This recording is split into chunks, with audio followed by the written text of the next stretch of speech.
Life can change in an instant. For many wheelchair users, the struggle to push forward is a daily challenge. After years of development and countless prototypes, we created Rib Grips, the revolutionary wheelchair hand rim covers with built-in ribs for ultimate grip and comfort. No more slick surfaces, no more heat burns, just pure, reliable grip. Rib Grips, empowering you to push forward with ease. Rib Grips, get a grip on your freedom. Discover the difference. Visit ribgrips.com and use promo code GRIP today. You just found the perfect product that helps with staying cool during hot summer runs. No more gross warm water. Stay cool with this product from Gear Handle. This hydration tube cover helps keep your water cool and easily accessible. Stay hydrated during those long summer runs or even delay from freezing in the winter. Plus, they're compatible with various brands of water bladders and come in various colors. Visit gearhandle.com and use promo code H2O today.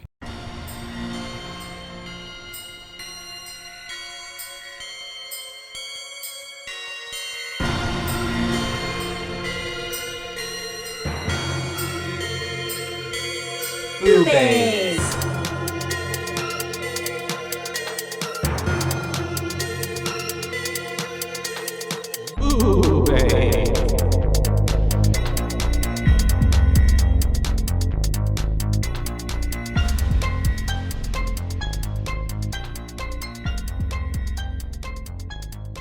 Hi and hello. Howdy, hey. It's me, Joshua, And I am Caitlin. and we're your BooBaes. BooBaes. BooBaes. BooBaes. Yeah, And I we're like to sing here that with to talk you. about a boo. A Wait, boo- a movie. Boo. We're here to give I a was movie stuck some on booze. the booze. Oh, yeah. Literally. Oh, that has a lot of meanings. Stuck on the booze. And on the booze. On the booze. I like am stuck on the bottle. liquor. Yeah. That's right. That's the way I'm always saying, like, Wine well, I'm going to take a bottle. little break. I don't need a drink this week. And then bam. Yeah, when I went to the happens. doctor the other day, he was like, "You're still not drinking as much," and I was like, "Yes." No, but last week was my birthday, comparatively. I mean, yeah. and so I was like, Hmm. and he was like, "No, that's understandable," and I was like, "Thank you, thank you, Mhm, long baby, you mhm. know." Yeah, yeah. You I mean, know. that's not so bad. As long as you're not smoking your lungs out black. I'm not, but now I am taking Adderall, so I'm gonna be Yeah. methed out. That's okay. Yeah, I want to see it. I was scared that I would get meth face, but I don't that think it comes works from that smoking. way. Yeah, yeah. Well, you never know. We'll see. It might help you out. It might be like the magic, wonderful pill that you need. Yeah, I mean, I 'Cause do have ADHD. I went through there is all of that really Nothing intense wrong testing. with taking medication, you guys. Oh, yeah. Nothing wrong with doing what you need to do for your mental health. I take a fuck ton of medication. Last night I didn't take my medication, so my sleeping medication. So I didn't sleep. I was up at 3 a.m. I've been awake since 3. Oh, seriously? Let's go. Yes. Damn. Okay. I think that's the Adderall kicking in now. Oh, I didn't take that till this morning. Anyways. Yeah. Today, guys, and I mentioned a black lung because it kind of ties in with what we're going with today. We're going to be You're so talking smart. about the autopsy of Jane Doe. Autopsy of Jane Doe, 2016, Yep. right? Film. And yeah, it's one that I really enjoy. I did have someone suggest that we mention where we are watching these. Okay. Yeah. So that way they can find them. That sounds like a good plan. Today we watched this on Shudder, and Yes. you did as well, right? Yeah, we watched this on Shudder. I originally saw it on Netflix a few years back. I was Yeah. just scrolling through, and Netflix was doing a pretty shit job of updating their horror collection at the time. And so I was just going through literally every movie Everything. on the list. A to Z. And so I wasn't So it's the expecting first one. yeah. I wasn't expecting much from it, but I thought it was a pretty decent film for We're like not a mainstream. Like not just really like a, being hyped up before it, just being like, I stumbled straight to streaming. across it Yeah. and said, oh, hey, this looks cool. It's got a dead chick. It's so crazy to think about how many of these don't go to theater, and it's just like straight to streaming now, or straight to like, I guess back in the day would be like straight to video, but it's just Yeah. like there's so many films out there Oh, that are did probably this really one good Not that like go to theater? I don't know. I don't think it was in theater I don't because I don't remember. remember any kind of hype for that, Yeah. and I just like there It's got are some I'm decent sure names so in many it. um his father. I forget his name. Here, we'll pull up the cast list. But he was the dad in The Ring. He was the dad in The Ring, and he was also William Stryker in the X-Men series. He was also in Braveheart. Bryan Singer's X-Men. He was in lots and lots of things. He's pretty well-rounded of an actor. Yeah, for sure. His name is Brian Cox. He plays Tommy Tilden. Emile Hirsch plays Austin Tilden, the son. So we got a father-son duo here, and they are morticians. Yes, I was gonna say morguist. I like that better. That's not a They're word. coroners. Coroners. I like coroner better. Yes, it has a better a better ring to it. It's a family business of morticians, coroners, and their whole morgue and everything is actually underneath their house. Yeah. Which I was like, dope. I was like, that place got to be haunted as fuck. I was like, I could not. That house, cute as fuck.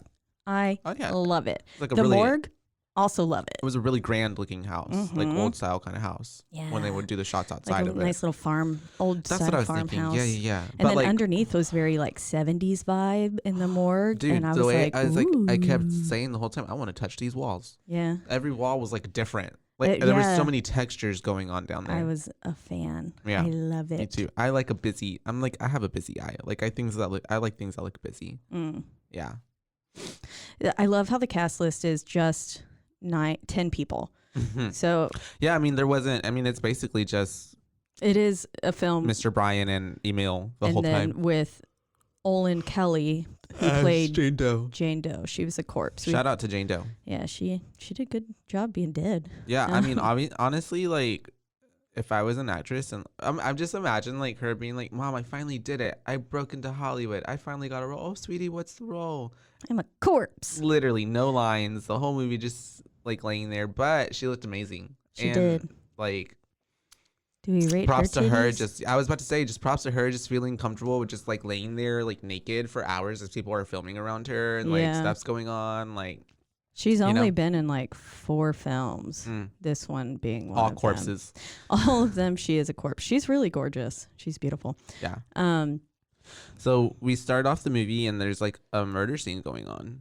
Yes. And we have the cops doing their thing, like I very do like CSI. I do like the good leaves rustling with the name, and then the sharp transition to what was apparently a serene scene. Just it looked much brighter. Yeah. Then I liked that contrast with the like loud shoomp kind of sound, and then it flips, and then we're in. It says Grantham, Virginia. We get a pan of the house, but then it's at a brutal murder scene. Yeah, CSI cops walking all around. That's what I got. Like this to me, like this movie also like it gave me like CSI or like Law and Order SVU, but like Halloween special. Like, but in a good way, not in a bad way. Yeah. But because it was very much so like the first half of it was. I'm a fan of those crime shows, so I'll take it. And the first half of it, especially with them trying to find the COD, it's just like it feels very like policey, like and then it just like shifts and takes this like paranormal turn. You're like, you're like nothing normal is happening. Hold the fuck up. Hold the phone. So we have this murder scene. We got coppers trying to check out the place, and they are excuse me for that. They are doing what everybody does, like placing the little numbers around, collecting evidence. Tents. You get to see all the not little bodies, but the bodies, and the human-sized bodies. And it was brutal. Yes, it was like stomachs gouged out kind of thing, and bunch of just real rough shit. I do want to say I really liked the lack of dialogue at the beginning. It goes quite a while before we get that phone Actual call words. with Sheldon. Was that the sheriff's name? I don't remember the sheriff. Sheriff Sheldon, yeah. We get the phone call and it says, "Sheriff, you better get down here." And that was the first line of the movie, I believe. I didn't hear any other talking before then. So I liked that lack of dialogue. It really, I feel like, sets a nice tone, and then it's pretty serious. Because I imagine people probably aren't like going through talking their heads off at a crime scene. It's the way I'm like trying to remember. I'm like, was there not dialogue? But I know like I was speaking over the whole time because I'm like commenting the whole time. I'm like, But yeah, you're right. No, there wasn't until that point. And then they go down into this basement and they see that there's a corpse, rando dead girl. I don't even buried want to say halfway. and I don't even want to say corpse. It's like there's a body. Yeah, there's a body that's pretty well intact. Like doesn't look like a corpse. It's been buried in the ground too. Yeah, like, and it's like perfectly pristine looking. Yeah, they look. And if you look at it, the layers is like it was deep in there. Mm-hmm. Yeah, it looked like they had unearthed this body that it doesn't look like it should be as fresh of a body, especially, and like, I mean, we get that as we get to the morgue as we keep going itself. But yeah, then we get the line from one of the people saying there's no sign of forced entry, nothing is wrong. It looks like they were trying to get out. Yeah, it looks like the people were trying to break out. And I said, not so subtle foreshadowing. But hey, sometimes those nail on the head kind of things is what you need. Yeah, and it's not letting you like. There wasn't really kind of any guessing with this movie or like what's happening. It's pretty self-explanatory. Yeah, but it's good. I mean, at first it's kind of like until they uncover the actual story. It's That's like, true. Oh fuck, okay, what's going on? It's the way I kind of pegged it from the beginning though. I was like, she's a witch. Like, I don't know why. Like I got two things. I was like, she's a witch. I thought she's the killer. Like she's gonna do something bad. Yeah, that part was very clear. Or I thought cult. Like I got cult vibes. Yeah, at first I didn't get witch until the hex bag came out. But I just thought she was a vengeful spirit. Who was just, which I mean, I guess kind of technically she is. Her body was dead, but she still had brain activity. Yeah. So I just thought she was a vengeful spirit until like the hex bag and then all that stuff like started coming out. I was like, oh, okay. That's called black magic. Yeah. Dark magic.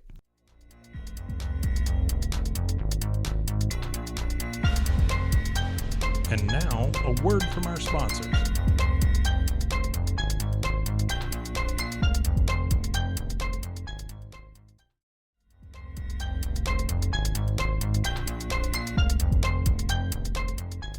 But then, so from down there, we get to the morgue and we get all the just cool. We get to take in the cool. Yeah, the scenery of the morgue. The morgue's pretty cool looking. We're like getting to lots of blue tones, but then like nice.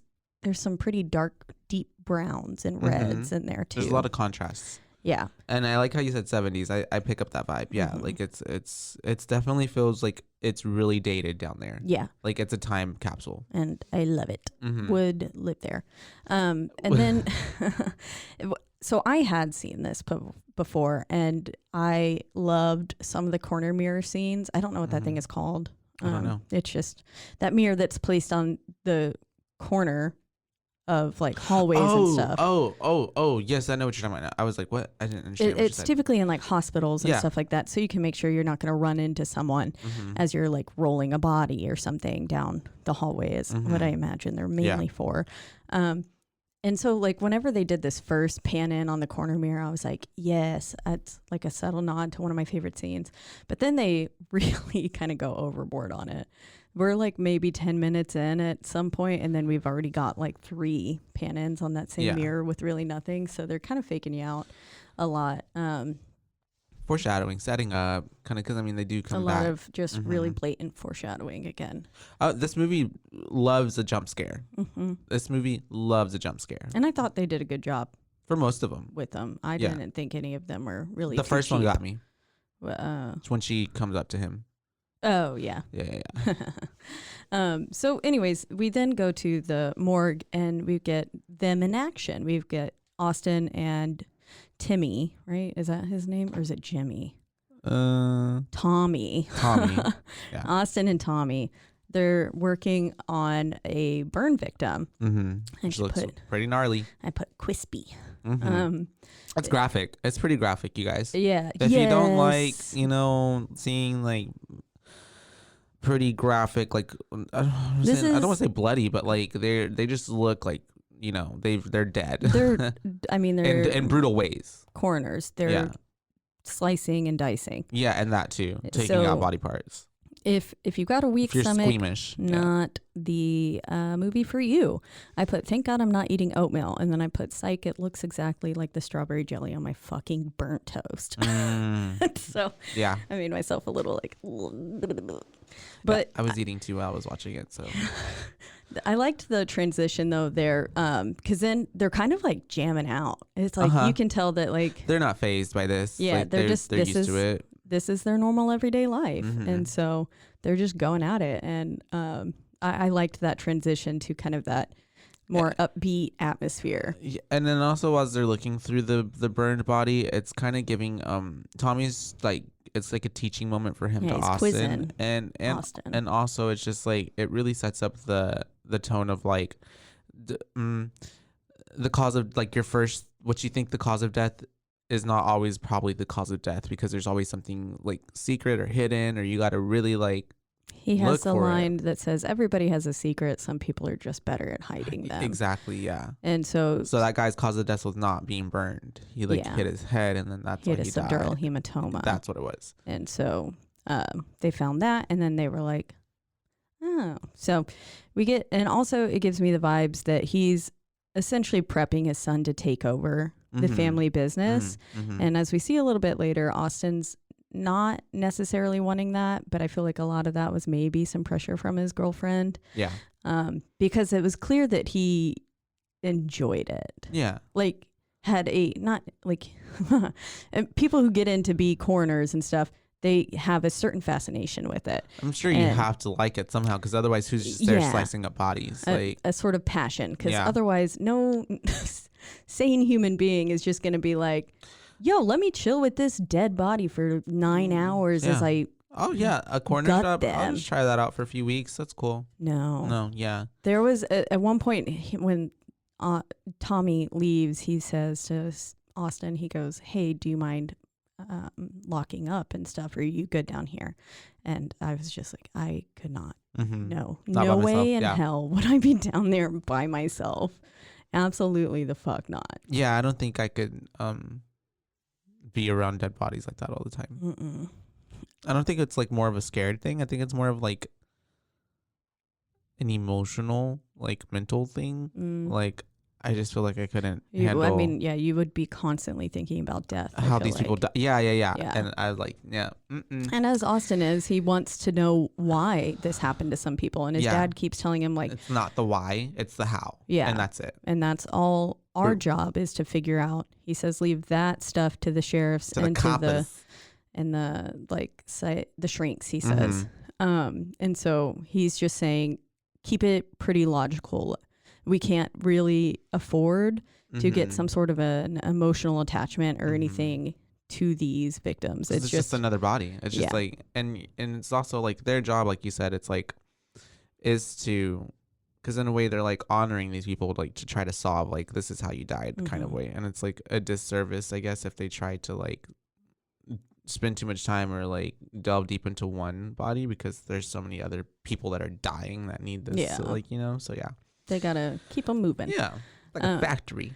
Yeah, for real. And so they are just kind of chatting, right? They're talking. We get they kind of get like a look into like their not daily lives, but like what they do there. And then Austin is talking about how he's gonna go take plans with his girlfriend. Yeah, go to the movies with his girlfriend, and then he asks his father, when is the last time you saw a movie?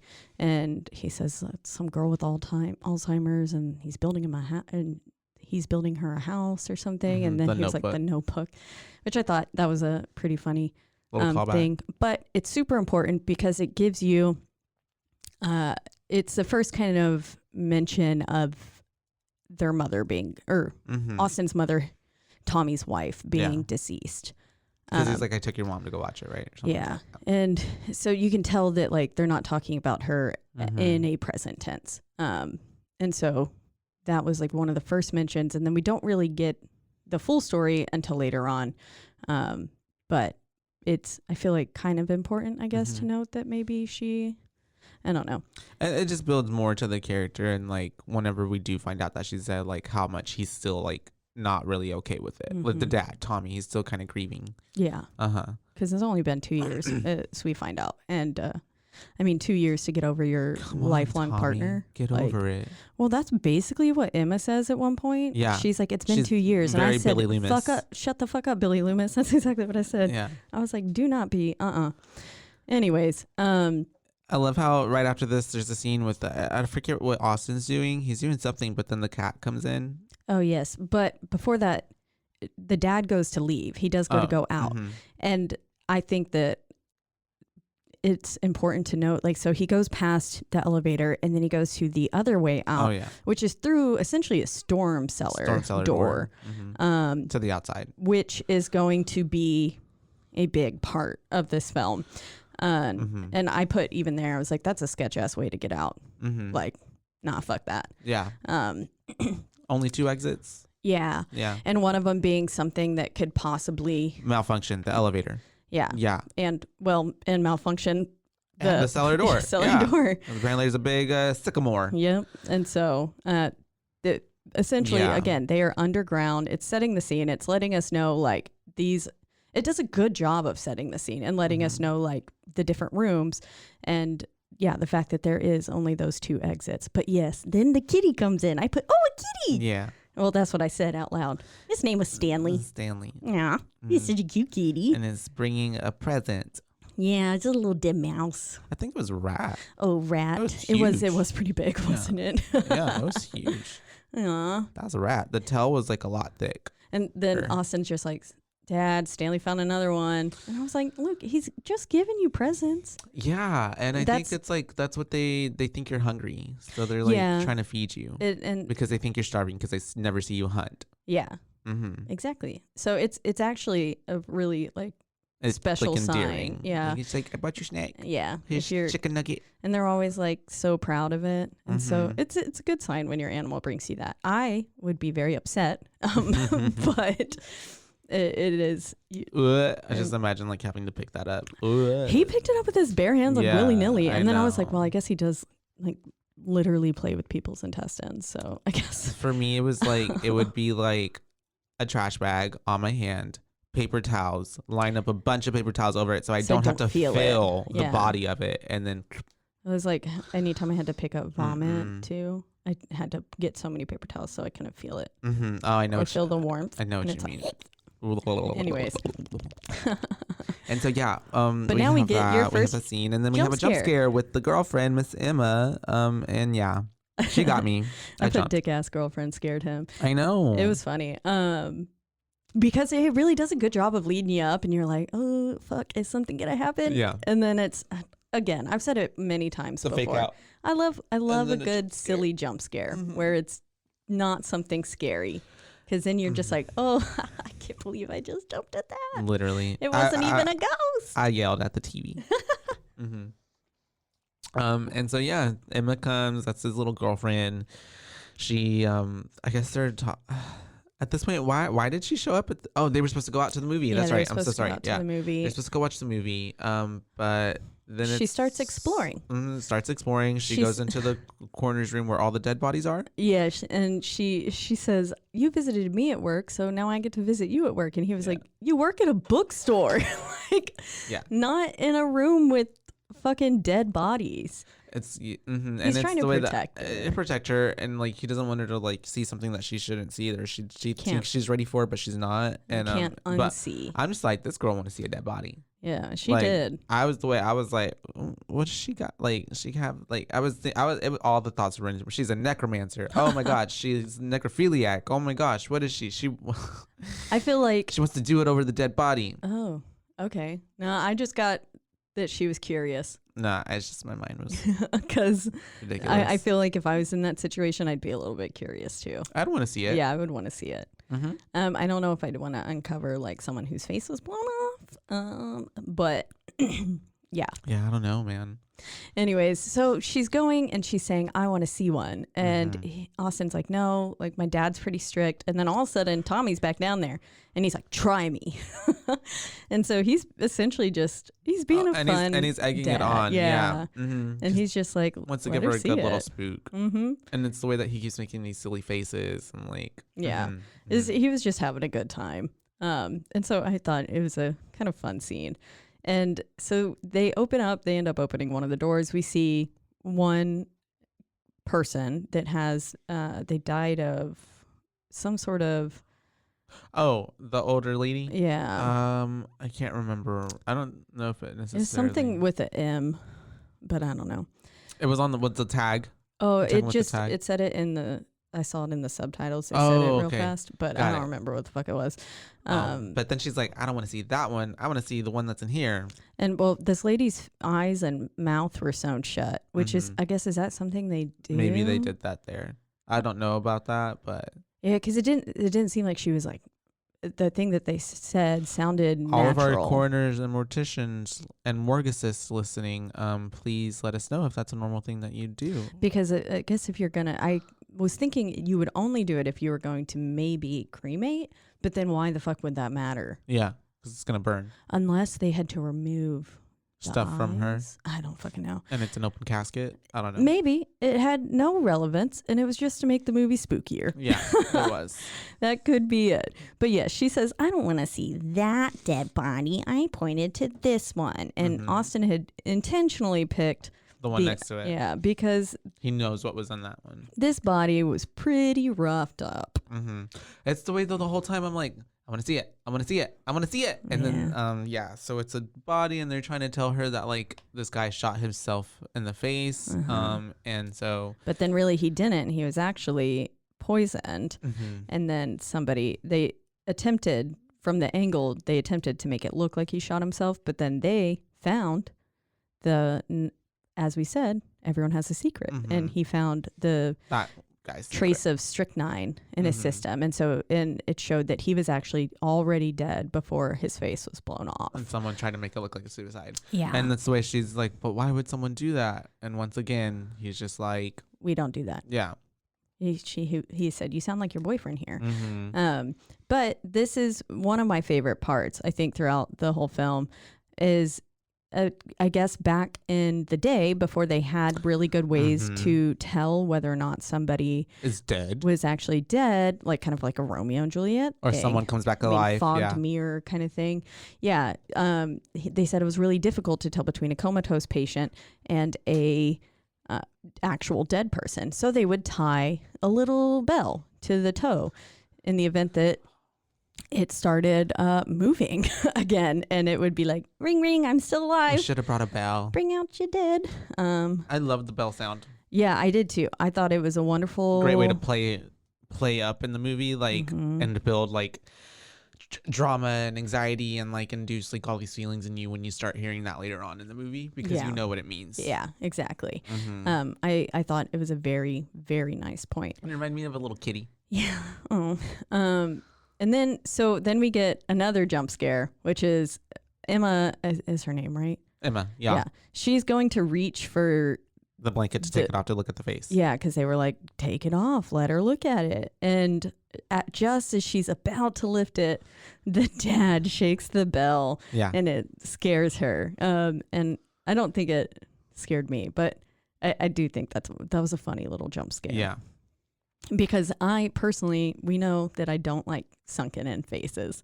And so I was like, anything with a mushy face. Do I want to see it? I don't know. I wanted to see it. So we don't get to see it, you guys. Not just yet. And so, that's whenever we have, I think Sheldon, right? Sheriff Sheldon starts to come back. Yeah. So Austin and Emma are going to leave, and then Sheldon comes down wheeling a body. And I put here, I was like, that elevator looks sketchy as shit. But then they got in. I love elevators, wallpaper. by the way, that have like a fucking those little cages. Those cages, gate, whatever, like very Titanic. Like I love. I don't know why, and I've never been in one like that. Really? But I want to. There's a few around town. Really?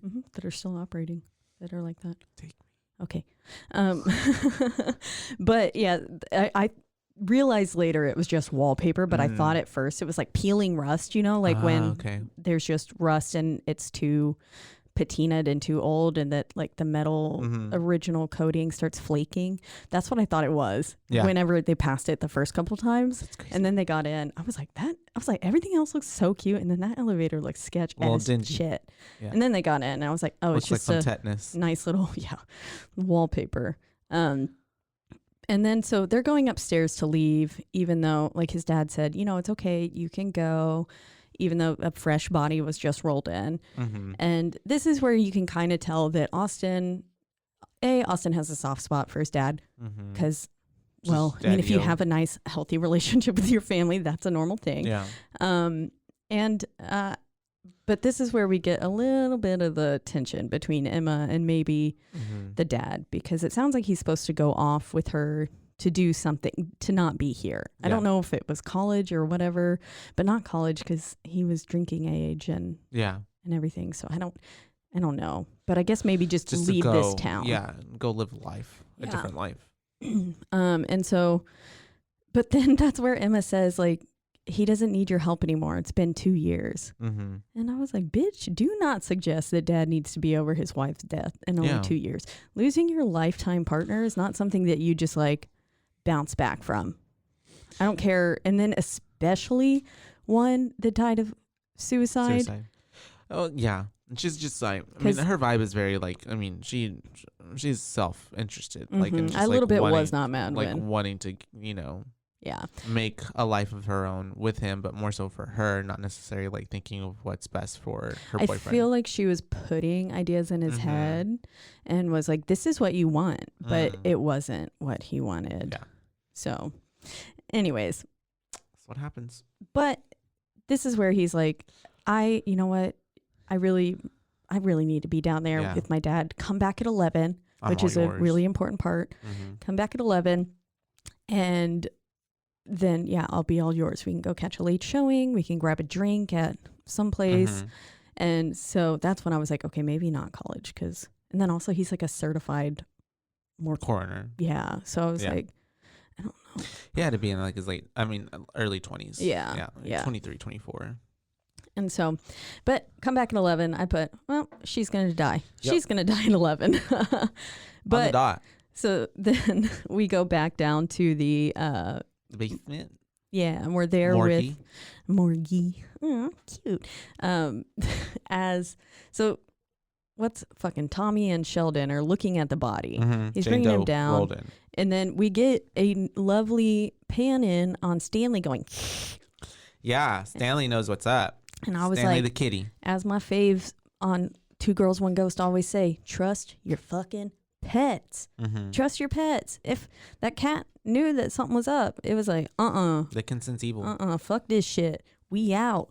Yeah. And Stanley's saying, we gotta get the fuck out of here. What are you doing? Get her out of here. And he said, man, he's been grumpy as of late. And I was like, or he keeps getting grumpier or something like that. More testy. And I was like, no, Stanley is sweet kitty. I also just love that he has like a little old man name. Little Stanley? Stanley. It's cute. It's cute. It is cute. A cute kitty. This cat stole the show. Well, and as we know, you have a soft spot for cats. I do. Yeah, a little bit. I love cats. And so, we have the body now, which we get a good shot of her again. And, man, she's pale. She is white. She is. She looks ghostly. Porcelain. Yeah. It's just, which I'm sure is what they were going for, but it's just like, man, and it's the way that throughout the whole movie though, like, did you notice she kept losing her whiteness, like her paleness, like she was getting warmer colored? I think because quite literally, I think she was coming back to life. Yeah, I think she was draining life. But or at least that's kind of what I got from it. Yeah. Anyways, but I did make a note that the soundtrack is fun here. I really like the mix of upbeat music, and then of course we know that I'm a fan of when we've got a really happy, seemingly happy song that's the one that kept playing over. Yeah, the Sunshine song. Yeah, I call it the Sunshine Devil song. Yeah, it was you let something let the sun shine in, and we keep playing on the radio, but it was saying like nothing but don't frown, and it mentions the devil in there at one point too. Daddy Satan. Yay. And so we have them kind of going over the body already. It kind of just jumps in, right? Yeah, and they're filming for, I'm assuming, what is legal purposes. I'm assuming maybe personal purposes. Yeah. Well, I mean, it could be for teaching and instructional purposes. But I feel like it was probably, especially because it was a crime scene thing, they have to film it to make sure that nothing is botched. Or just no foul play Yeah. comes in. However, it would have been great if they could have had some nice evidence of what the fuck happens, but that does get destroyed. So, the camera. Yeah, you're right. So yeah, they're going over the body. She's like colder than a normal body. She has no rigor mortis. So they're just noticing like they're trying to place basically like how long this person's been dead, because the Sheriff Sheldon told them that she had to have died like that night, right? Or like a day or within the day. Yeah, they were assuming that she was murdered at the same time. At the crime scene. But then he had also said maybe someone had dumped her body there because someone else, I think he said, was like came in and possibly killed all of them and dumped the bodies. So he wasn't really sure at this point, and he was really, really, really relying on Austin and Tommy to make that call. So like the ambiguity was like really high. Like they were like, I don't know, it's vague. She could be a week or 3 days, but I mean, I don't think anybody assumed when we find out how long she's been dead. Yeah. How long she's been dead. Yeah. They're just looking at her, and from the outside, she looks okay. It looks like maybe she just died in her sleep. Other than like when they roll her eyes open or like her lids open, she has gray eyes. I like throughout this entire scene too, Tommy is still instructing and teaching, because at one point Austin's saying subject in her mid to late 20s, blah, blah, blah. And then he was like, appears to be. We always say appears to be, because nothing, as we turn out, especially nothing is as it seems. And this is clearly not a normal dead body. I like when he opened the eyes and then the dad looks and he goes, oh, was not expecting that. Literally. I was like, that's kind of funny. They're great. Because, it was weird. And then they keep, as they're going through and stuff, her wrists and ankles are completely shattered. When he was pushing on her ankle and you could just see the bone shard. I was like, ugh. At first I thought like, oh, there's something in there. And then he's like, no, that's her bone. And I was like, oh, ew. I thought maybe at first it looked like it was just like mushy, like her skin was like super elastic or something. And then you see the actual like shape of something under there. And I was like, oh, and then he said like her bones and her wrists and ankles are fractured is what he said. And then Austin comes back and he goes, no, those are shattered. Like legit. And but then we get the first hint as to where she is possibly from, because there is peat under her nails, both her fingernails and toenails, and it's all in her hair. And they said like she was buried in it. I don't necessarily know what peat is. I'm guessing it's some sort of soil, a specific that's what kind. I'm thinking, like for gardening or something. Yeah, because he said you could get it at the hardware, some like a garden nursery, store, a nursery. Yeah, I was like, I know there's a fucking word for it. And I love how they kind of give you context that he knows what he's talking about, because earlier in the film, when everything's kind of starting, I think, or some point, they're doing a shot outside of the house, and there's a greenhouse. Did you notice that? There's a greenhouse. Oh, okay. Yeah. So he knows his plants and all that. Yeah. He's an all around really smart man. And so they have, they find it, and he's like, well, she either is from up north or from, like that nursery kind of thing. And someone went and bought this and buried her in it. And he was like, but the only place it naturally occurs from around here is north, in the northern area. And so then they're, continuing to go through. He opens her mouth and we find a fly. No, I'm sorry. I'm jumping the gun. That's her tongue is cut off. Yeah. A crudely severed tongue. Because he goes, maybe Austin is saying maybe she overdosed and bit the top of her tongue off. But it's the way that it was like. Yeah, he said it was serrated. Yeah, there we go. And there was actual like lacerations, and it looked like, I don't know, like a marbled steak. Yeah, I could see that. That's what it looked like to me, because it did look funny. Yeah, I remember I was making a comment on it too, but I can't remember the comment. I guess I've never it was like it was dried or had been cut off for a long time. And it was weird. I don't know. But yeah, pretty creepy. And so it's the way that a lot of this is like we said, if you're squeamish, like maybe don't watch it, but also do watch it. Oh, maybe he said, ooh, I wasn't expecting that to the tongue. It was at some point he did say that out loud. Yes. But so now they're coming to a little bit, they're trying to figure out, like, was she possibly a victim of human trafficking? And because they were saying, you know, that. Well, and it's because they also too, like, they're, before that, I think before he says and goes into that, right? I think it's because that's whenever. No, you're right. Yeah, because They're he's talking about about the case where he had these girls that he like was working on their bodies, and their wrists and their ankles were tied together, and their tongues were cut out, so they couldn't scream and stuff. So he's saying, you know, he's seen something similar before, but he is still acknowledging the fact that it's pretty fucking weird that no outward signs of. She has all of these internal energies as. Injuries, yeah. And energy. She's quite literally cut the fuck up. Yeah, she is absolutely destroyed. Yeah. But her outward appearance looks flawless. And so it's just very puzzling. Yeah, she's like a cake. She's like a layer, because every time they would like cut into something else or be delving deeper and deeper, it's like another thing. Like, oh, they did this to this, they did this to that part. Yeah. It was a lot. But then now we get the buzz. Yeah. Okay, yeah. Oh man. So yeah, they're what's his face? Austin is like, I forget what he's doing to her body. He was trying to take a photo of the severed tongue. Yeah.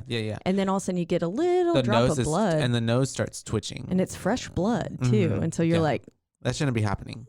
This bitch is dead and has been apparently dead for a little bit. A while. And so, yeah, at first it's the way that the nose is twitching. I'm like, oh shit, she's not dead. And then you realize there's a little fly coming out of her nose. Yeah. And then, then right after that, they pull out a string from her throat. And I put, homeboy's got to be having flashbacks to the ring right now with the fly coming out of the nose and the nose bleeding. And then the string coming out of the throat. That's all from, that all happened in the ring. I guess the thing in the throat was that the girl, the cord. I always, for the longest, literally up until we had watched it. I thought it was fucking hair. I thought it was Samara's hair forever. Yeah. And then we watched it and I was like, oh no, that's one of those little electrodes that they stick on the little round thing and goes into your head or body or chest. I don't actually know what they do. I don't know. It's just the monitor. They monitor. Yeah. It sends feedback. And so I just thought that was funny. I was like, look at all these little, and I don't know if it was intentional, but it just definitely reminded me of the ring. And so, but we hear on the radio that there's a bad storm. Well, it actually said we're supposed to have good weather all this week. Oh, that's right. And it says just like, no, like we're going to have fine weather. It's going to be great and everything. And then all of a sudden, though, you hear thunder. And so that, to me, I'm still a little bit unsure if she fabricated that whole storm and like edited the radio coming through, or if she really did alter the weather and that actually happened. But no, she must not have, because it says we're going on our fourth straight day of sunshine. So she's altering their minds here. Yeah, that she's fucking with their minds. And you don't really, I guess, know that yet. Until the end. And also that the little mention of good weather is a pretty small moment. Like, unless you're actually paying attention, you're going to miss it. Yeah. And so. Like the way I did. Because then they will start talking about a storm. Yeah. And so she must be altering the AM, FM. I didn't catch that. I must have been talking over it. I didn't catch that. Part where they were like, we're gonna have clear weather the whole time, because then I just remember the next time I hear the radio and they're talking about the storm. Yeah. And then at the end, when he's like, fourth clear day, I'm like, oh wait, none of that was real. Yeah. It was all fucking fake. Yeah. Which is just crazy. Cray. And so it's the way they're looking at her body still. The fly came out, the little string came out of her mouth, and then she's also missing her back molar. Yes. Which they realize she's missing her tooth. Which they did have separately, right? They find it later. Oh, that's right. Yeah. Oh, yeah. But right now they're on the human trafficking track. Yeah. And so they're looking into her vagina to see if there's any vaginal trauma. She's torn up in there. Yes. I remember he said that. They said it was like deliberate cuts, which is just like excruciatingly painful to think about. Yeah. Just to think about that. And he was like, taking swabs and everything. And it's just like, ugh. And then this is where we get the first crackling of electrics too. The lights are kind of starting to flicker. Things are not. And I guess you can assume at this point it's because of a storm. Yeah. You're like, oh, storm's rolling in. They're underground in a clearly dated facility. It's probably not the first time it's happened. Yeah. Kind of situation. Because they just kind of. They're like, oh, the lights, go check the breaker box. Like, yeah. Yeah. They just kind of look at it and they shrug it off. Yeah. And then this is where we get with the AM, FM radios changing. And I put, like, we don't fuck with that. We don't. When that shit starts changing, you get the fuck out. And that's when it changes to that fucking creepy ass Sunshine Devil song. And yeah, it does. And then I think at that part, that's whenever the dad gave the dude Austin that vial of blood, and he goes to take it to the fridge. Yeah, well, I think he cuts her open. Yeah.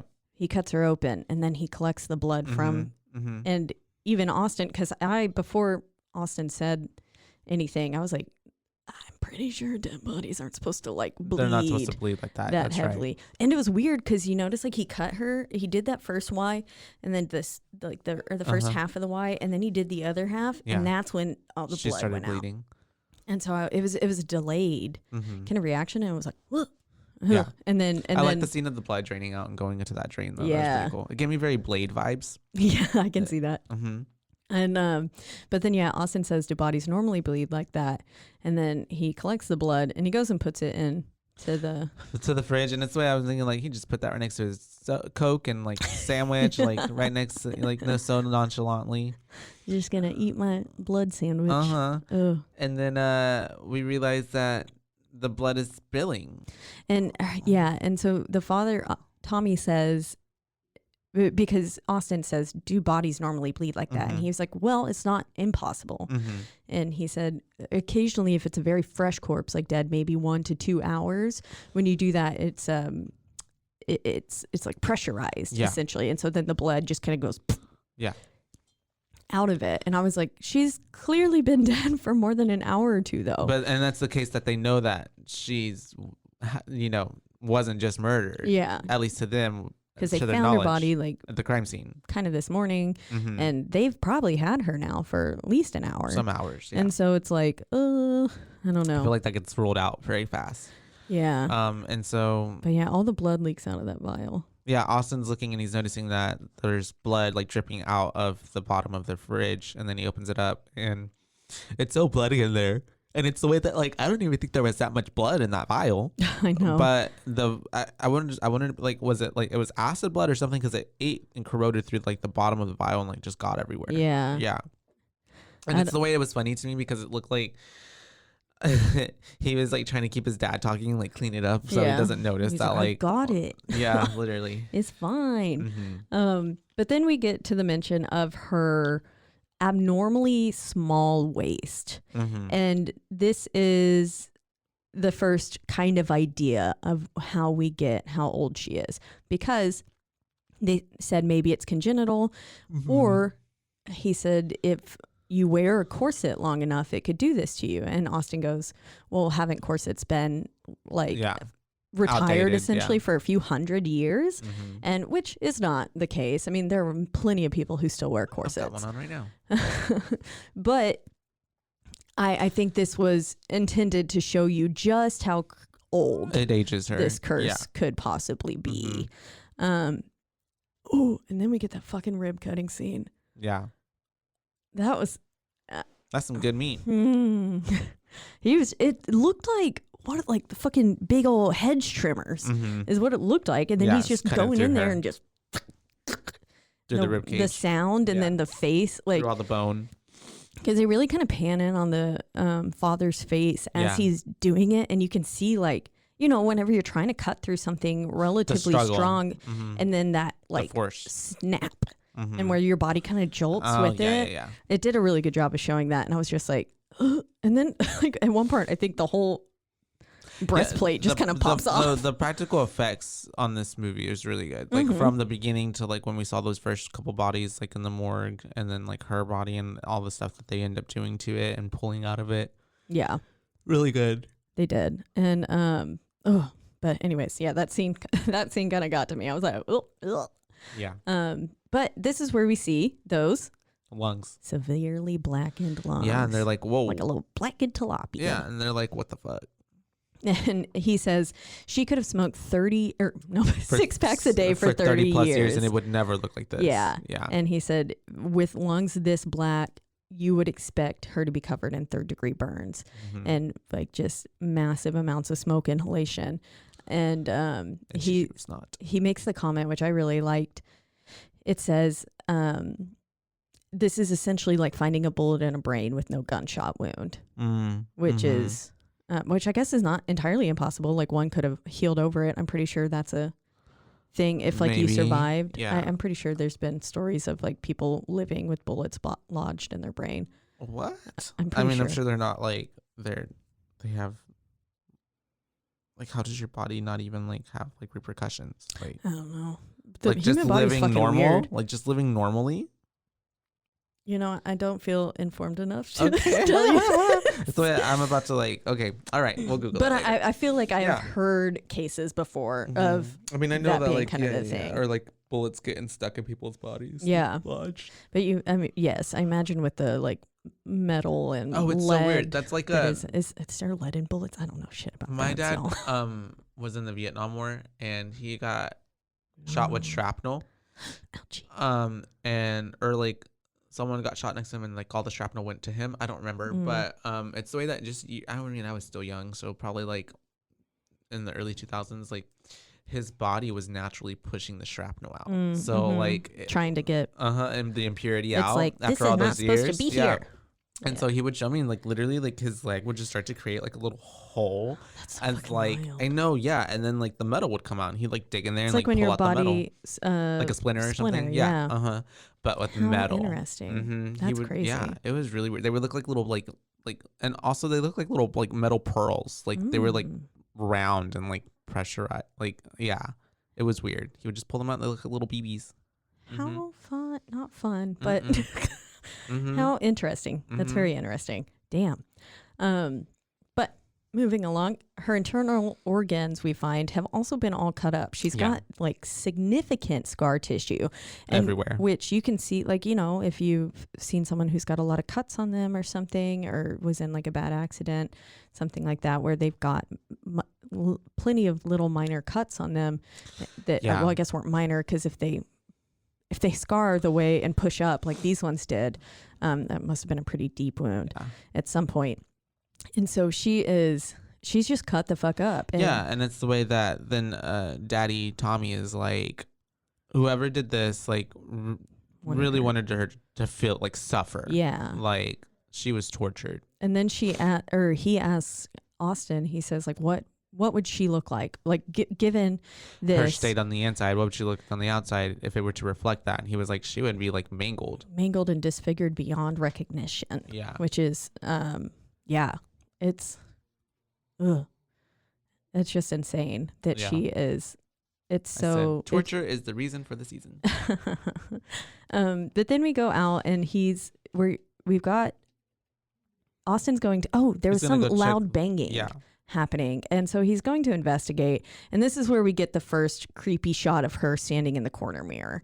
He like sees something her and he's like, what the fuck? And then he goes around the corner and nothing's there, but he keeps hearing we've got a really nice kind of eerie and spooky, and it's building a lot of suspense, because we're looking through kind of each door, and we're not sure, but we're still hearing a sort of banging, and you're just kind of holding your breath with anticipation to be like, oh fuck, okay, when's it gonna pop out? When's it gonna happen? And then her bones, like her fucking ribs or something, cut the dad while he's digging around in her. But then Austin walks into this fucking dark room. It was pitch black in there, which he then turns on a lamp. But I was like, but they're in the basement. There's a storm going on. The lights are flickering. Pull out at least something. A flashlight. No. I don't know. But yeah, so he goes and he turns that on though, and he's hearing something in the air vent. And so something was moving up there, and it kind of spooked him. At this point, too, in between that, isn't that the dad cut his hand? Yeah, that he cut it on her bones. On her bones. Yeah. Sorry. And then, but yeah, so he's looking up there, and he's standing on a chair because how else are you gonna reach an air vent? And but yeah, he's looking in there. He's really listening in, and you can tell they're trying to really draw you in at this moment. They want you to get scared. Yeah, and then something's like kind of scurries past really fast, startles him, knocks him over, and then he looks through the like shelving and he sees a human, and then it turns out to just be his dad. Yeah. But I wonder if at first it really was. It probably was. Yeah. A daemon or something. A daemon. The witch. And so there he looks back into the air vent, the shaft, and it's we hear a little whimpering. And it's Kitty. It's Stanley. Poor baby. Yeah. I had forgotten about this part. Stanley was, I guess, attacked or like somehow like receiving these. He was like gutted. Yeah. His inside. It looks like he got like bit by a dog, and they thrashed it around. Yeah. He was pretty fucked. Like there was no saving this pet. And so Dad has to break his neck, which, sad to see. Yeah, my head like physically went like, I couldn't watch it. I bet. It was just so sad. The poor baby, and then it's He kind of wastes no time putting him right into the oven. Right into the I was about to say kiln. Right into the what's it called? Crematorium. Where they cremate the oven. Yeah. I just called it an oven. Yeah. It's a kiln basically. Yeah, I mean it basically is. And so yeah, and it's the way I'm like, oh, that's the way he burned his wife. Like I feel like it had to be because he was so mechanical. Yeah, and then he's like, I need a moment. Yeah, I need a minute. Because I was like, this has got to be some sort of trauma or shock response right now. And then I was like, at least he asks for a minute. Because I was like, damn, Dad is like he's a little too logical right now. And I guess I can probably understand too why he didn't pick up on maybe his wife's suffering. Yeah. A little bit later too, because he is we're just looking at the facts. Yeah. Kind of thing. Analytical. And we're not asking all the questions. So, but yeah. So then at this point, Austin had left and he's going back, and the morgue doors, like that hold the little bodies, normal bodies, have opened on their own. And Austin's like, that's weird. That's not normal. And the lights have gone out again. We're going to die. But then we get here Dad did spook me when he came in. He was like, what are you doing? And I was like, the jump scare. It got me a little bit. Yeah. He's like a ghost. He just pops up. And so it's like half the movie is just his dad scaring the shit out of us. Everybody. But then we could roll credits because they then go back to the autopsy and he goes, this is stage 3 of the autopsy of Jane Doe. And so we got our title card. Literally. And I was like, yeah. Finally. Nice. But they're continuing to cut through her. And they find something inside of her. The flower. Yes. I forget the name of it. Jimson weed. There we go. And it's a paralyzing agent. But, I mean, who the fuck's using flowers to paralyze people? It sounds like a very 17th century thing to do. Yeah. But not a... Because like this day and age, it'd be like, there's a roofie in her.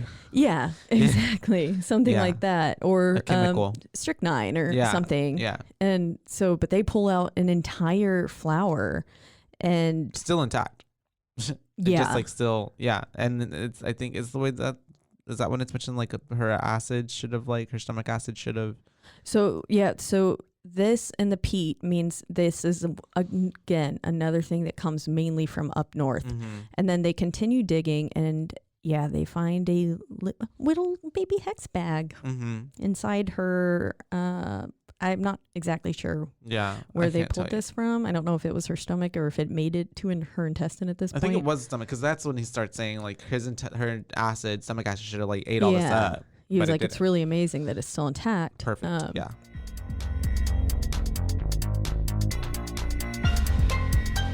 And now, a word from our sponsors.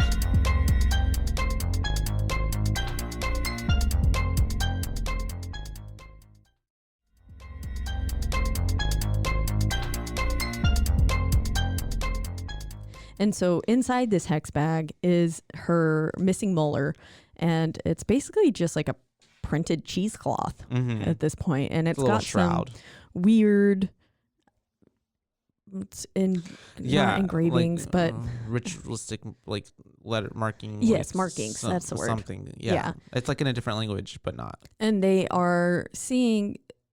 It's kind of it's like a puzzle. It has certain Roman numerals and words that aren't quite lining up, and they're like, what does this mean? And so they kind of just they look at it a little bit, but they kind of and that's at that point too where I even was just more like, okay, I'm getting cold. Like she was a part of something she probably should have been a part of. Like what's happening?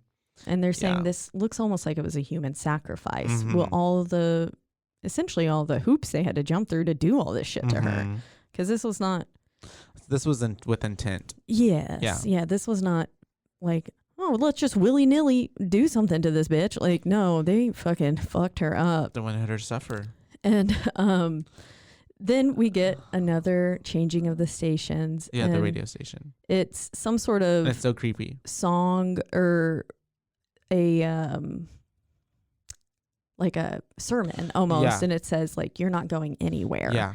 And that's when pretty much Austin's like, and then it goes back to the creepy Devil Sunshine song. That's right. And Austin's pretty much like, and the radio's fucking creepy, and then that's when all the lights turn off, right? Yeah, and there's more talk. Oh, it wasn't a sermon. It was them talking about the storm. It was them talking about the storm, and they're saying we're not as it's worse than we thought it was going to be, or something like that. I guess we never imagined it turning into this. Like, if you better not, like, if you're at home, do not leave. You're not going anywhere, is what it said. And then it switched to the Sunshine song. And so it's like, oh, this was clearly a sign.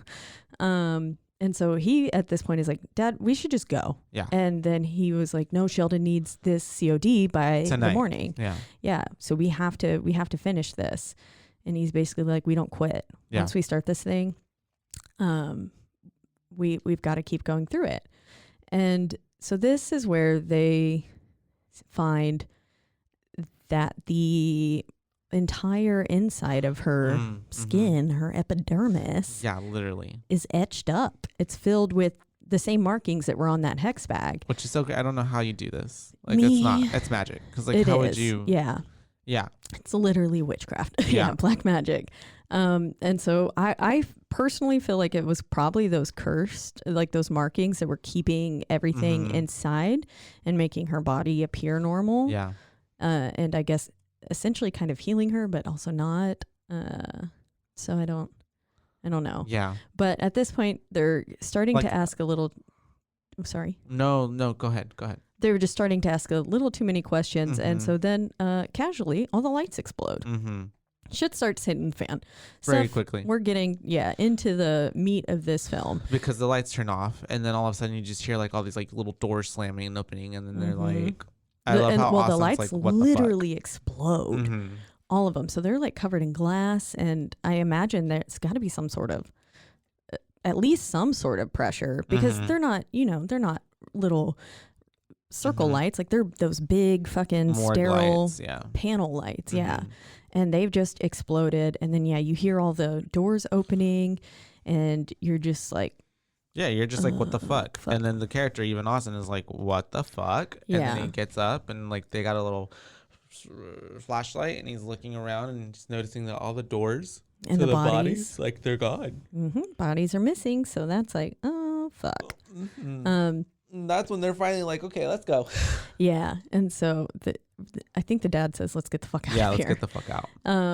And at this point, we get some really awesome flashlight / first person POV shots here. I liked it, kind of like on VHS 94 when we were in the also a funeral home. Yeah. We were in that scene where it was reminding me of this one. Yeah. And there was a storm. Yeah. Kind of the same. And so that same scene where she's walking around with the flashlight, and I said like, oh God, or the camera, because it had the light. And I said, I felt so helpless because we were just there. Yeah. And this one does a good job of, I feel like, also putting you kind of in the film and making you be like, ooh, fuck. Because when you can't see and you're just relying on a little thing of light, it's scary. Well, at this point, it's because you just know, like, man, these people are going to die. Mm-hmm. Like, I'm about to watch a murder. Yep. Mm-hmm. And so that's whenever they try to get out, they're making their way downtown. They are walking so fast. Pace is past, and they're homebound. They are. And so except they're already home. It literally. And those faces are coming for them. They get to the cellar doors, right? Well, they go to the elevator first because the generator whirs on, and it backup generator, and but it's not enough to power the elevator. Yeah. But then yes, they go to those cellar doors, and that's when they find a sycamore tree has fallen and is blocking the exit. And they cannot get out. So they're hearing thudding coming from the morgue room.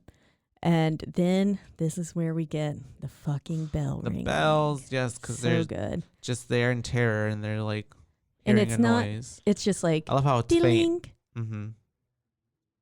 Ding, like it's so spaced out, and then it's very faint, like it's because it's getting closer. And this is a corpse walking towards you, so it's not. These things aren't moving like fast, like they're just. And I love how he finally looks underneath the door, and then sees the foot. Yeah. So they go. Yeah. Ugh. Yep. And I'm like, they're zombies. It was, I did like that scene because it also, again, it puts you, like, you can't hide your eyes, and takes up the entire screen. Yeah. His view sight under the door. And gives me like very signs. Yeah. With the aliens sticking their fingers underneath. But he sees that, freaks out, of course, and then like, who the fuck won but like a moment later, the door starts banging, and so they have to like put a big old file cabinet to block the door. And they're freaking out. They also can't get a hold of anyone at this point. They've already tried, and the storm has made has made the phone lines impossible. Yeah. And it's the way that then Timmy's in the restroom while Austin's there having like this little monologue of like, I wanted to leave, we should have left, like this is and he sees a figure behind the shower curtain for kind of a minor jump scare, because he's like, Dad, and then Dad opens the shower curtain, there's nothing there. So then Dad gets attacked. Yeah, something like pulls him in and slams the door shut, and you just hear, from Austin's point of view, you hear, we get to a little bit see what's happening. Is literally getting thrown around. He's the getting walls the shit beat out of him. Yeah. And then as Austin is finally allowed in, he's talking with his dad and like checking out his injuries, and like it looks like his ribs were fucked up. Yeah. Got some internal bleeding for sure. Yes. And then he says it had her eyes. And so this is really, at one point, I guess this is where Austin finally like really says, I told you we need to get out here. And I was like, boy, this is not the time for I told you so's. Yeah. Like, your dad just got seriously fucking beat the shit out of, and it's like, yeah, okay, well, clearly, we tried, but it seems like no matter what, at this point, you were fucked from the beginning. They would have never made it out. Yeah. And so they were just talking about like, this shouldn't be possible. And then, like, they're basically, the son's like, everything that is happening is not possible, but it's happening. So obviously we are way past possible. It's her, and we need to go take care of it. And so, And they finally leave the room. They've locked themselves in I'm assuming their dad's office. But we figure out that, I don't know what his name was. I just called him Gunshot Johnny because. Oh yeah, the face dude. Yeah, because he was walking around and they saw that it was his little face covering that was on the ground, and then we also know it's him because of the bell. But then they get back into the morgue, and they realize everything that they had taken out of her, because they're like. Yeah. Taking out her little things. It's Looping all it out. rapidly decomposing. Now that it's not inside her body anymore, it was just like, it looked like it had been sitting there for months. Yeah. It was nasty. It was pretty gross. But then she locks them in. We get a little bit of the dad mentions, let's get her to the crematorium. Yeah. And then. So I want to burn her. Yep. They get locked in and they can't get out. I guess the door only locks from the outside, which makes sense. And so now they're kind of fucked. And Yikes. And we get a kind of a Here's Johnny moment with a axe to the door. That's right, because he's axing the door up and then he looks through it and it's the lady who had her eyes sewn shut and her mouth sewn shut. I was really hoping it was going to be Gunshot No Johnny face, yeah. since I called it Here's Johnny. But yeah, then we get that sewn face. And that part was kind of comical to me. I did laugh a little bit. It did scare me. Yeah, and when she screamed and like, oh, but it did look gross. It looked like, you know, like when you chew gum for too long and it's like, that's the way her mouth pulled through the stitching a little bit. Yeah. It was really gross. But yeah, it's the way that they're locked in there now. So they're just like, fuck it. Yeah, they literally are like, fuck it. He They starts say, "Fuck it." dousing like her with gasoline. But then I was like, we learned this in the taking of Deborah Logan. We don't burn bodies just randomly inside. Like, yeah, no, you don't do it. And then y'all are going to be stuck with her. Literally. Like, and it's the way that I smell. thought, like, man, this is their downfall. Right now it's happening. But anyways, they set her on fire. And it's the way her body just like turns into like a supernova. Yeah, Like, just starts goes burning. up to the ceiling. And then the ceiling catches on flames and everything around them. Everything And they is have on to fire. they have to get the little extinguisher to like put all the little witch smoke And fire out. with that amount of fire, I was just like, I thought, is like, that yeah, extinguisher going to do shit? how are they even going to? I feel like no. And she didn't burn. Yeah, she didn't. Everything said and done. Her hair didn't even singe. Yeah. During all of this fire, too, we get to see that conveniently all the evidence is destroyed. So all of the photos showing her being cut open, anything like that, were burned. The video recorder was completely burned. Anything like that. Yeah. There's essentially no evidence that they even opened her up. Yeah. As well as we find at the end. But yeah, no evidence left. And yes, of course, she's fucking fine.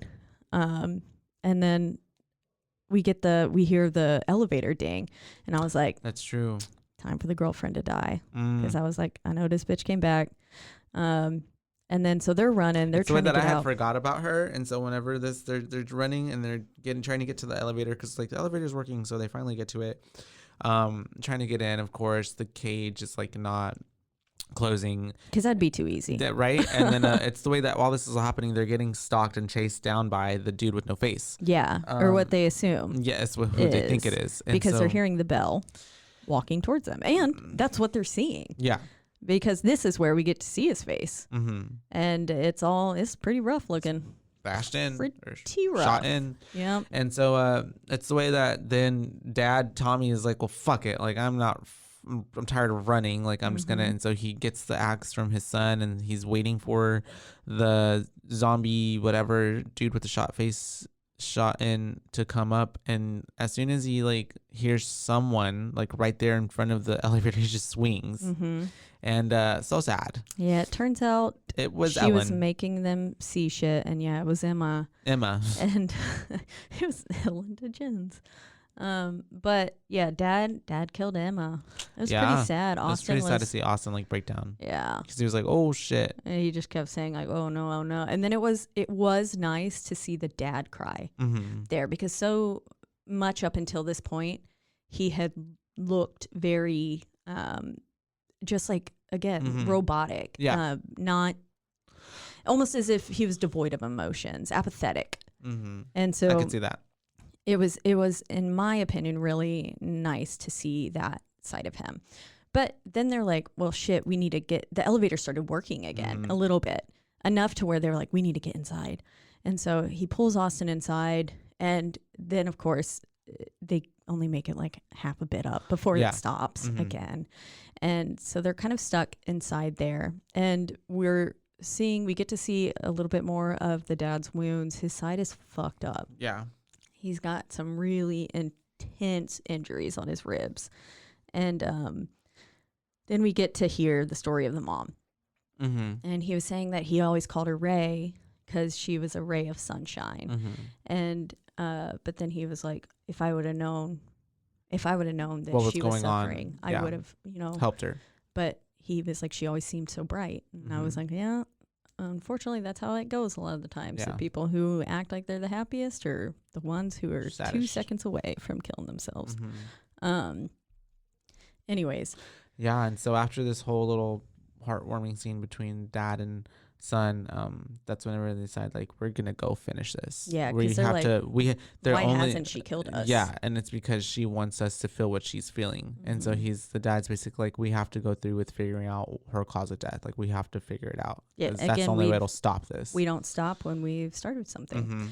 And then at this point, we also get a little view of the crematorium turning on, and so it gives us a nice smoky atmosphere. Like Scream, I put Silent Hill vibes. Yeah. Essentially, we can't see. Yeah. We can't see anything.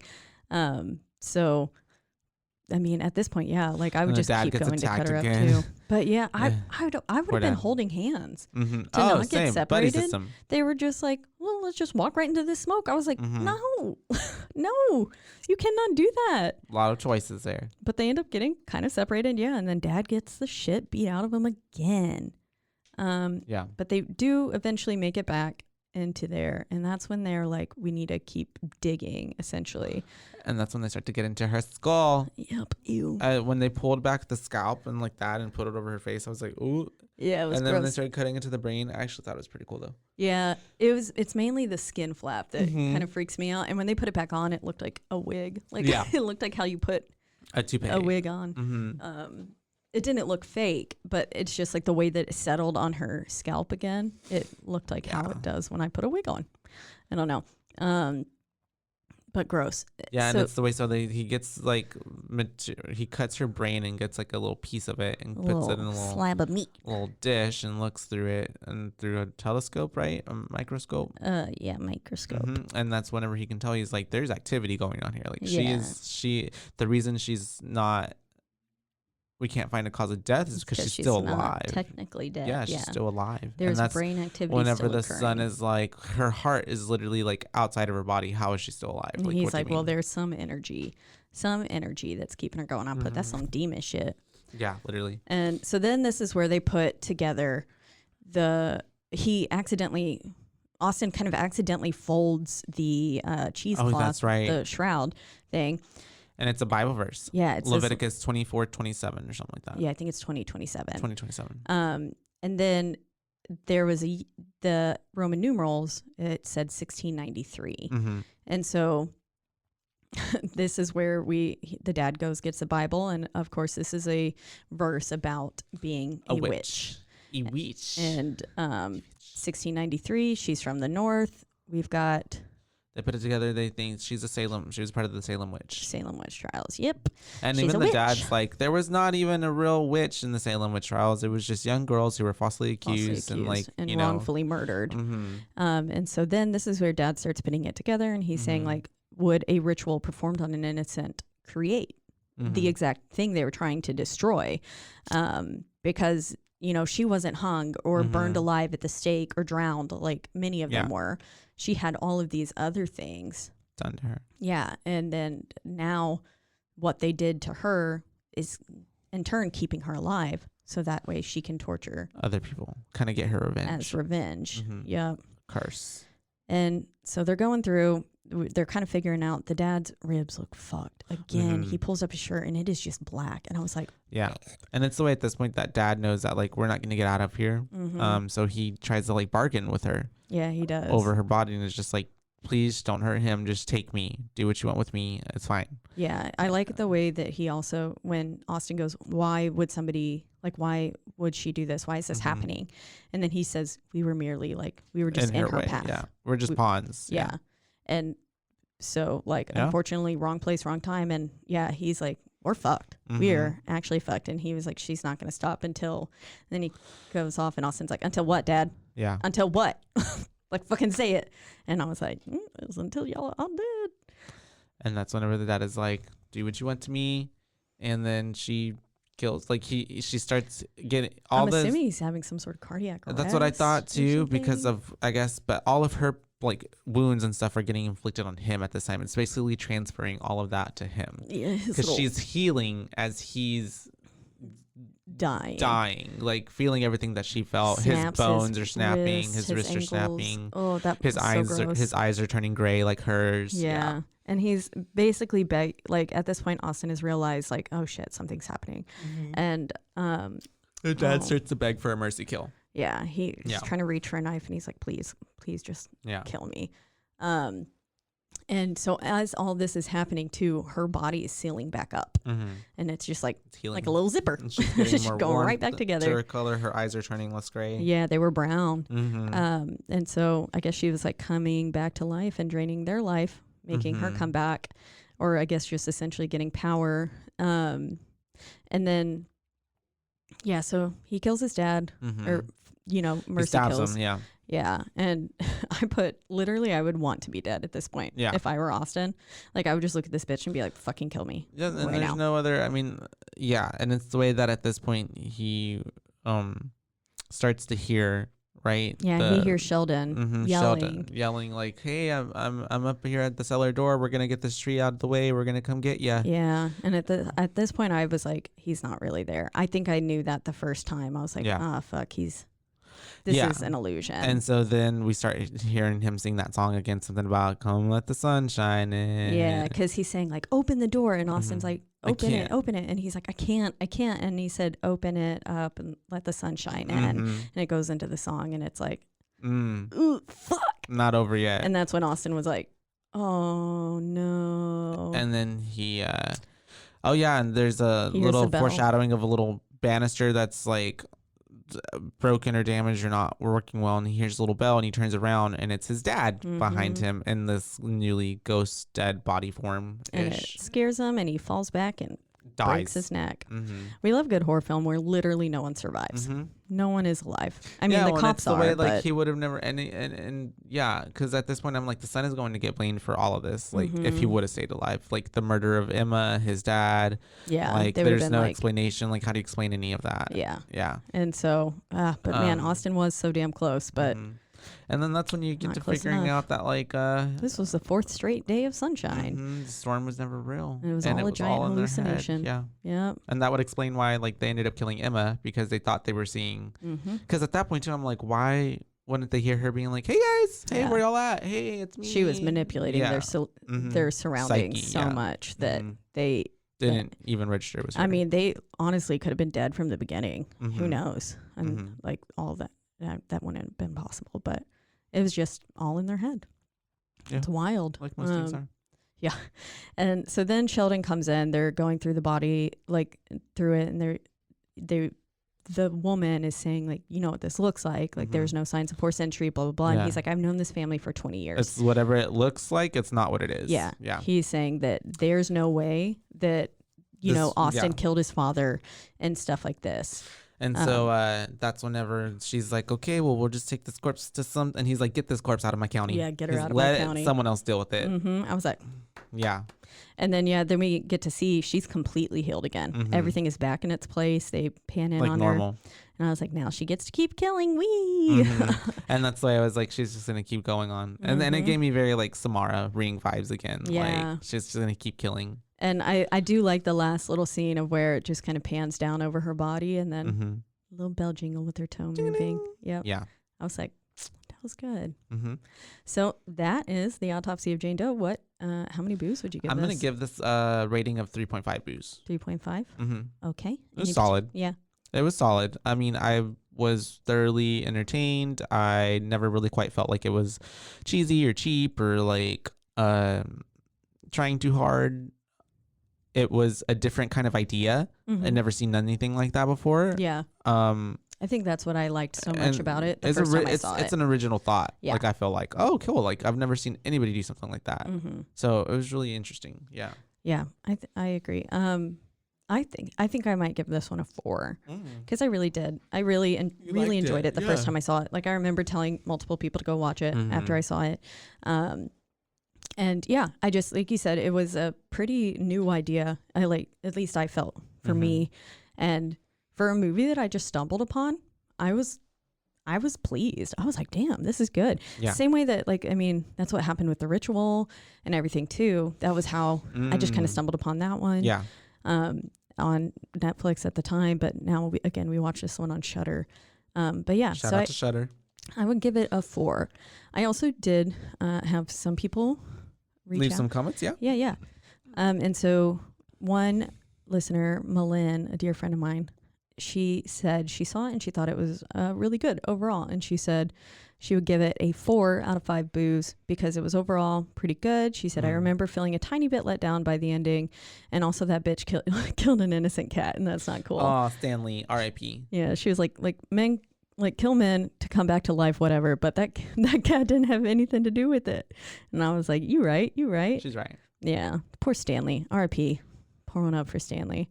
But yeah, so that is the autopsy of, and it's the way that I want them to come out with like a prequel, and it's like the killing of something that like actually gets her. Yeah, but I don't know, I kind of like this, just the autopsy of Jane Doe, the killing of Jane Doe, and then the last one, the curse of Jane Doe. Okay. I can see it all. Yeah, I would still watch those films.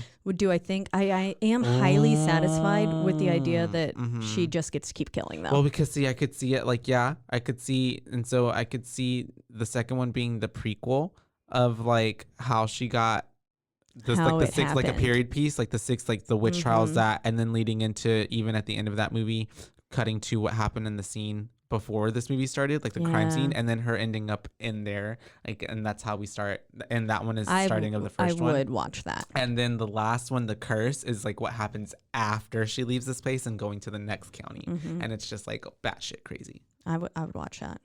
Okay, get on it, Hollywood. Come on. God, we give you so many good ideas and you never listen. Yeah. How rude. Once again, you're in the lovely Rogue Media Network studio. That's right. They always take good care of us. Very well. They get up at the ass crack of dawn on a Sunday. We are on, stream us, please, wherever you'd like to stream your favorite podcast. You can find us on so many platforms. The main ones being Apple and Spotify. That's right. And if you're listening on there, please don't forget to rate, review, and subscribe, because that's literally the only way we can go anywhere. Tell us if you love us or if you hate us. Yeah. But really just more so if you love us. Yeah. We're sad people. You can also find us on exactly one social media platform if you want to let us know how you felt about certain films. That is at BooBaes Podcast. That's right. It's on Instagram, and that is all one word. BooBaes, BAES, not a babes, because we're your BooBaes, not your BooBabes. That's right. And I think that about covers it, huh? Yeah. I loved it. That was fun. Good. Well, until next time. Yeah. Bye, Baes. Bye, Baes.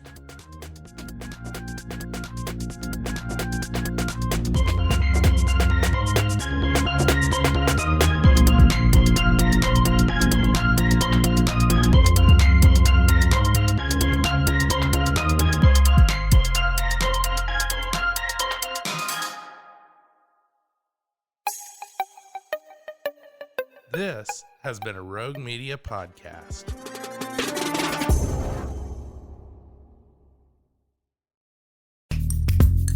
Are you a podcaster? Let's talk podcast hosting. Are you tired of your current podcast host? Need real support in a community that gets it? At Rogue Media Network, we offer top-tier podcast hosting services to help you thrive. From hosting and distribution to dedicated support, we've got you covered. Starting as low as $25 a month. Join our community of passionate podcasters today. Contact us at hello@roguemedianetwork.com.